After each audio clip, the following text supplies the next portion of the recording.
Tēnā koutou te whānau o Aotearoa Unitarians. Tēnā koutou ngā manuhiri, nau mai, haere mai. Ki tenei whare karakia o te atua.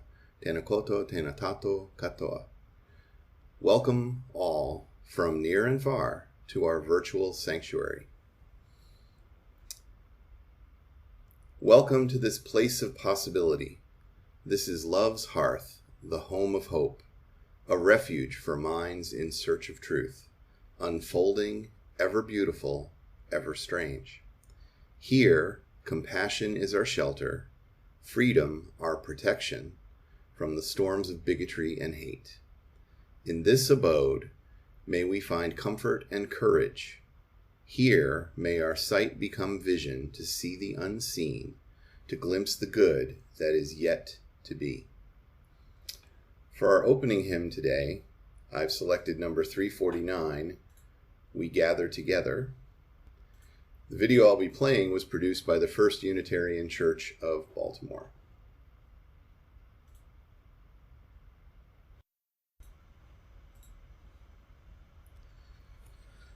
Now, if you'd like to join me in lighting a virtual chalice,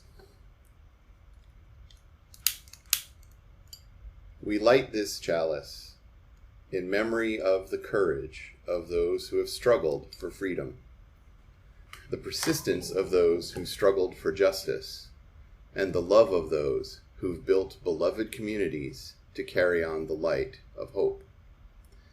If you wish, you're welcome to join with me in reciting the covenant of our congregation. Love is the doctrine of this church. The quest for truth is the sacrament, and service is its prayer. To dwell together in peace, to seek knowledge in freedom, to serve humankind in fellowship, to the end that all souls shall grow in harmony. Thus do we covenant with each other and with our God.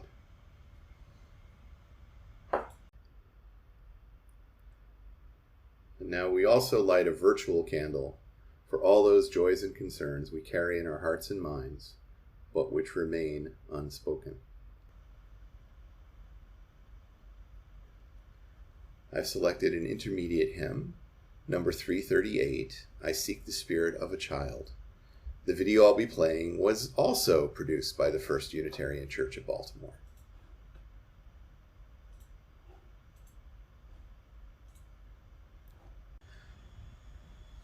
For my random musings today, I'm going to warn you, they are even more random than usual because there were a bunch of different things I had been thinking about, and tying them together, I'm not sure it really worked, but we'll give it a go. For much of my life, my conscious perspective on freedom was always in terms of freedom too. As a child, enjoying nearly every privilege one could, an able-bodied, white, Christian, cis, hetero male of European descent, born to a reasonably stable two-parent household, and living in a quiet, small, lily-white town in rural Connecticut, freedom from wasn't something I ever thought about.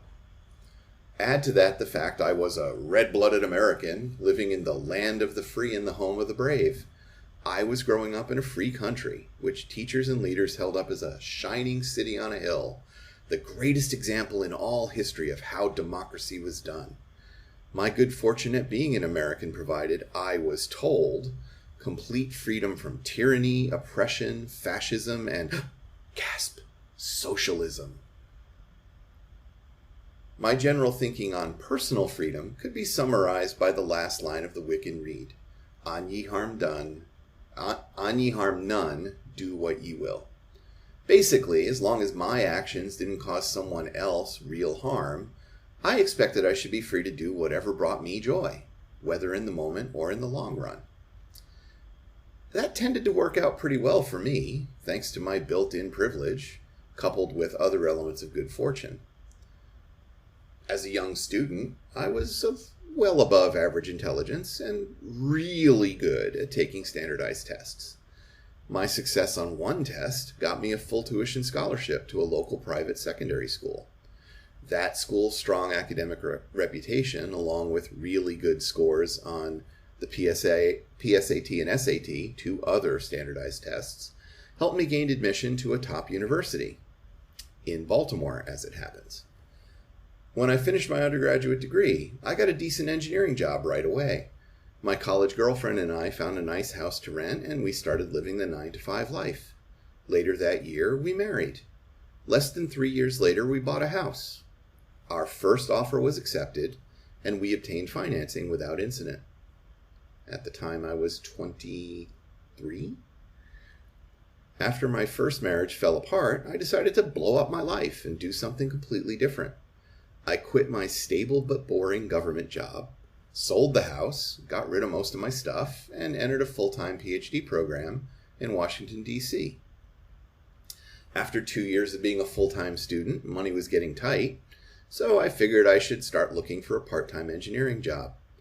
Within just a few weeks, I started working for the MITRE Corporation in Northern Virginia, which, by the way, is where Tess started working just 2 weeks later. To be honest, things have gone that way for me a lot. A more recent example. Once Tess and I decided we really wanted to leave the U.S., in case you're wondering, that conversation was on the night of November 8th, 2016. The pieces fell into place within a year. I found a job in Auckland, obtained my work visa quickly, and our new adventure began. This was another case of blowing up our lives. We sold our house and cars, donated or sold most of our stuff, and made the blind jump to New Zealand. My point? Simple, really. My entire life, I've been leveraging my freedom to decide what I wanted to do and my freedom to go ahead and do it. With reasonable confidence, everything would come right in the end. Without realizing it, I was also enjoying a lot of freedoms from fear of rejection, discrimination, low expectations, want, and so on. Not long after we moved here, though, I realized I'd been living much of my life without one freedom, from a specific fear. During the short time we had children attending school in the U.S., there were over 90 shootings nationwide in schools or on school grounds. I counted them last night. And in case you're wondering, there has been a school shooting in New Zealand. It happened on the 19th of October, 1923, in Waikino. And that is the only one recorded in New Zealand history. In our neighborhood in Kansas City, it was common to hear gunfire during the night. One night, a stray bullet even struck our home, breaking through a window while we were all there. A few months after our move, as I read about yet another school shooting in the U.S., I realized something had disappeared from my life. The constant fear that sending my children to school could get them killed, or that being in the wrong place at the wrong time could make any of us a gunshot victim. Until that moment, I hadn't recognized the presence of that fear in my life, nor how valuable my freedom from it would be. It's a freedom I didn't have, but I'd placed no value on it and didn't seek it, because it's something you just don't get to have if you're living in the U.S. For the moment, let's go back to the topic of freedom 2. Over the years, my awareness has increased of the harms that can and do arise from individual and collective choices, including environmental damage, economic impacts, elimination of jobs or entire industries, and so on. I would argue the general principle from the Wiccan Rede remains sound, provided we update our thinking to consider ways our choices could indirectly or collectively harm others. This can quickly become a really deep rabbit hole if taken to its logical extreme. A central plot element in the Netflix series The Good Place involves the main characters learning that every decision available to modern humans has so many indirect negative consequences, nobody can ever make a good choice that would help them avoid the bad place. So that's where everyone ends up. In one episode, Michael, a good-hearted demon played by Ted Danson, points out, "Life is now so complicated, it's impossible for anyone to be good enough for the good place. These days, just buying a tomato at a grocery store means that you are unwittingly supporting toxic pesticides, exploiting labor, contributing to global warming. Humans think that they're making one choice, but they're actually making dozens of choices they don't even know they're making."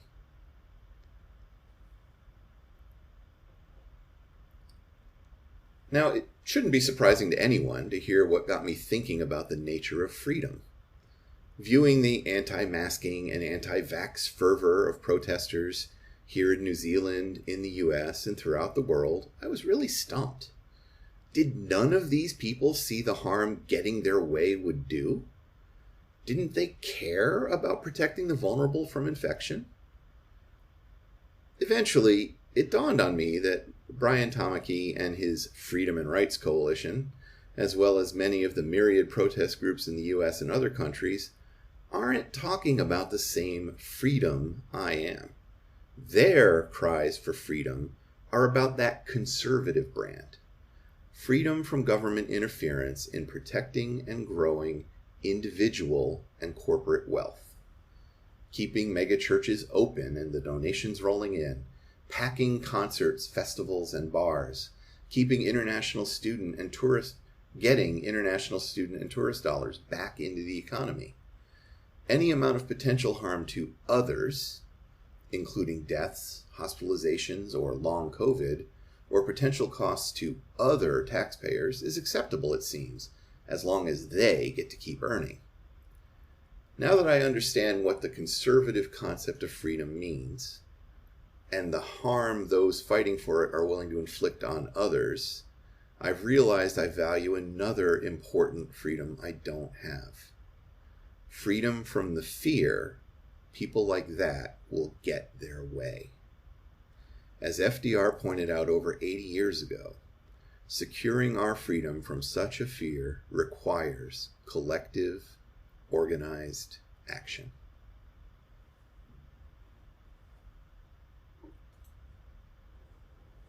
Now comes the time for extinguishing our chalice as we work to close our service. We extinguish this flame, but not the light of truth, the warmth of community, or the fire of commitment. These we carry in our hearts until we are together again.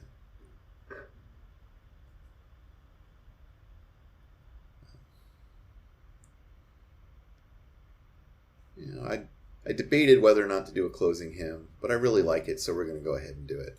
And this one's not by the First Unitarian Church of Baltimore.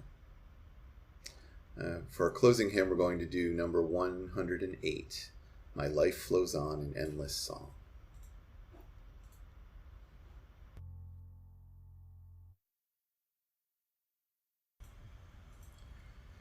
For our closing words today, I've selected a poem by Reverend Teresa I. Soto. To be free, you must embrace the breadth of your own existence without apology, even if they try to take it from you. You must know not that you can do whatever you want. You are not a kudzu vine eating entire hillsides for the purpose of feeding your own lush life. You must know instead that inside you are entire universes, milky, blue, magenta, and gold, expanding. But to actually be free, you must know and you must fight for the entire universes inside of everyone else. Being free is not a license, but a promise. So our conversation starters, big surprise, are: what freedoms do you value the most?